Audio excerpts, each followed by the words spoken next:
व्यवस्था कायम है। हमें उम्मीद है कि अगर हमें पुलिस प्रशासन से शासन से अगर हमें इंसाफ नहीं मिलेगा तो न्यायालय से हमें इंसाफ जरूर मिलेगा। उसकी लड़ाई हमने संसद के अंदर और विधानसभा में मजबूती से लड़ी है और इंशाल्लाह हम पूरी कोशिश करते हैं कि उसका भले ही खामियाजा मुझे भी भुगतना पड़ा कि मेरे खिलाफ भी मुकदमा, मेरे वालिद साहब के खिलाफ मुकदमा, हमारे विधायक जी उनके बेटे के खिलाफ मुकदमा लिखना एक ये चीज़ जाहिर करता है कि पुलिस और प्रशासन अपनी जो नाकामी है या जो करतूत है उसको छुपाने के लिए इस प्रकार की ये चीज़ें करी गई हैं और हम चाहते हैं कि हमारे लोगों को इंसाफ मिलना चाहिए, वो भी इस देश के अंदर। आप स्थानीय सांसद हैं, आपको इतना समय क्यों लग गया है अपने इलाके में आने में? मैं गुजारिश करूंगा कि काश आप ये भी दिखाते अपने चैनल पर कि जिस प्रकार से यहाँ पे लोगों की जान ली गई है उनके खिलाफ क्यों कार्रवाई नहीं की गई। आप ये सवाल पुलिस प्रशासन और सरकार से करते तो मुझे खुशी होती। आप इस देश का चौथा स्तंभ हो। मैं सिर्फ इस पॉइंट ऑफ व्यू में नहीं, यहाँ पे हम लोग राजनीति करने नहीं है। राजनीति करना होता तो हम पहले से बहुत कुछ प्रयास कर सकते थे। माननीय राष्ट्रपति अखिलेश यादव जी ने पहले ही डेलीगेशन बनाया था। शायद आप लोगों को मालूम होगा, हमने 3 बार प्रयास किया आने का, लेकिन हमको रोक दिया गया। पहला प्रयास किया तो 3 दिन की माननीय माता प्रसाद पांडे जी ने कहा था 3 दिन की कहीं डीजीपी उत्तर प्रदेश है कि 3 दिन के बाद चले आइए। फिर हमने फिर से राष्ट्रीय अध्यक्ष जी ने एक डेलीगेशन बनाया, फिर आने का प्रयास किया तो हम लोगों को लखनऊ, दिल्ली, जगह जगह मुख्तलिफ जगह पर रोक दिया गया। हम लगातार प्रयास कर रहे थे आने का, लेकिन अफसोस है मैं यहाँ का सांसद हूँ।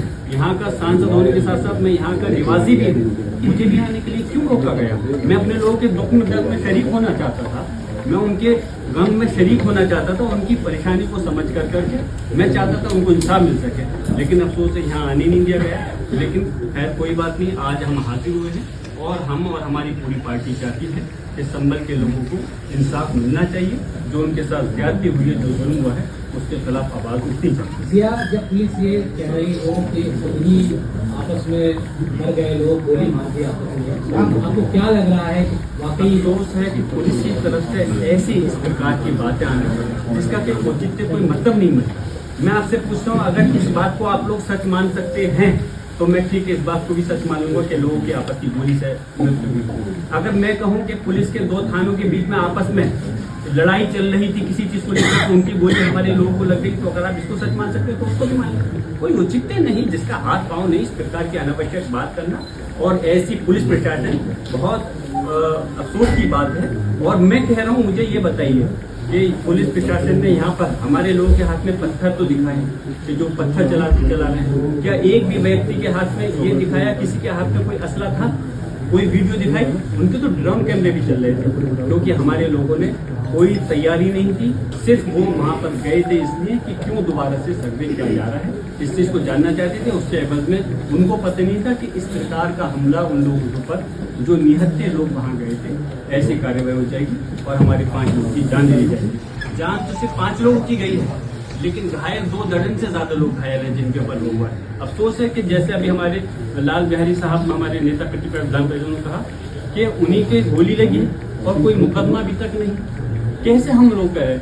जो लोग मुलजिम हैं, जिनके हम उंगली उठा रहे हैं कि उन्होंने गोली चलाई है, हम कैसे उम्मीद करें कि हमें इंसाफ मिलेगा? लेकिन हम फिर से मैं कहता हूँ, हमें इस देश के संविधान पर, न्यायालयों पर भरोसा है, हमें उम्मीद है कोर्ट से इंसाफ हमें जरूर मिलेगा। उनको लेकर क्या कहेंगे? चोरी की भी FIR है, हिंसा को लेकर भी FIR है। कल को ये भी कह सकते हैं कि पुलिस का डंडा खो गया तो उन्होंने सांसद जी ने चुरा लिया। कल को ये भी कह सकते हैं कि क्या कहते हैं, मीडिया का कोई कैमरा चोरी हो गया तो सांसद जी ने चुरा लिया। इन लोगों से कोई भी ये सिर्फ और सिर्फ इस प्रकार के जो काम कर रहे हैं, अपनी नाकामी को छुपाने के लिए इस टाइप की चीज़ों कर रहे हैं। अफसोस है, मैं पूछना चाहता हूँ, मैं यहाँ का नागरिक होने के साथ सांसद हूँ, इस जनता का प्रतिनिधि।